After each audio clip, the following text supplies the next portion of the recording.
I thought I had the perfect marriage with my high school sweetheart, only to find out that none of our kids are my biological children. I met my wife when we were in high school and we married in college. We have 5 beautiful children together. I consider them a total blessing regardless of what I'm about to bring up, and up until a couple of weeks ago I thought that we had the perfect marriage. We were typical high school sweethearts. We go out together. We never fight. I feel like I've done everything a loving husband should do. I am saying this not to make myself out as the perfect husband. For example, my work has always meant I work long hours and maybe haven't always been there when she needed me, but I want to stress that I've never felt our marriage was in any trouble. And never in a million years would I ever have suspected my wife of being disloyal. She's always done everything she could to support me and take care of our children. Now, my eldest daughter recently had an ancestry test done, and the results of the ancestry test strongly suggested I was not her father. She confided this to me privately, showing me the results, and I could tell she was visibly upset by this. Of course, the first thing I did was reassure her that no matter what, she's my daughter and I'll always love her unconditionally. But secondly, the two of us decided to get an official paternity test. Tests are not completely reliable. It comes back and I am indeed not her biological father. This news really broke me. I'm ashamed to say I broke down in tears in front of my daughter. The combination of finding out about my wife's infidelity and how upset I was making my daughter by how I was reacting. I really wish I had kept it in for her sake, but I didn't. Following this, I asked my other children,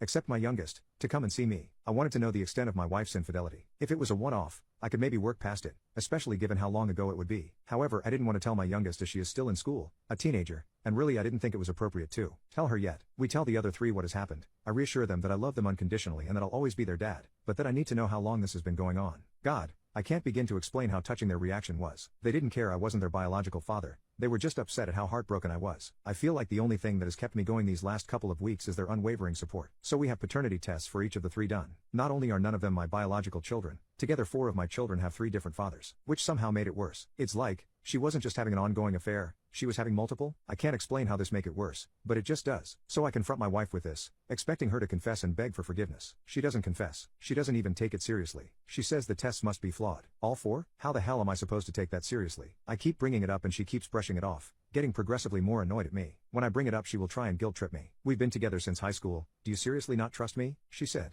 But how am I supposed to trust her in the face of such overwhelming evidence? I've been with my wife my entire life. It's almost impossible to see a life without her. I know that the answer should be a clear-cut leave her, but we have 5 kids together. If there's anything that can be done to save our marriage, I want to consider it seriously. Update. My kids and I confronted their mother shortly. It really didn't go well. I think the prospect that no one believed her finally hit home, because she completely broke down and apologized profusely, but refused to explain herself, or anything that would give myself peace of mind. For the next few weeks we barely said a word to each other. I was hoping she was thinking it over, and I expected her to eventually sit me down and explain herself. I figured she was so far deep in a lie that got out of control, she needed time to think things over. I came home one evening to find she had committed suicide by overdosing. So I lost the love of my life, and I'll never know what mistakes she had made. I really wish I could go back in time and forget about it all. Whatever mistakes she made, I honestly wanted to work through it, and now I'm just riddled with guilt that I pressed her for an answer. The worst part of this entire ordeal was watching my kids work so hard to keep me together, after having lost their mother. Anyway, please tell your family you love them while you have the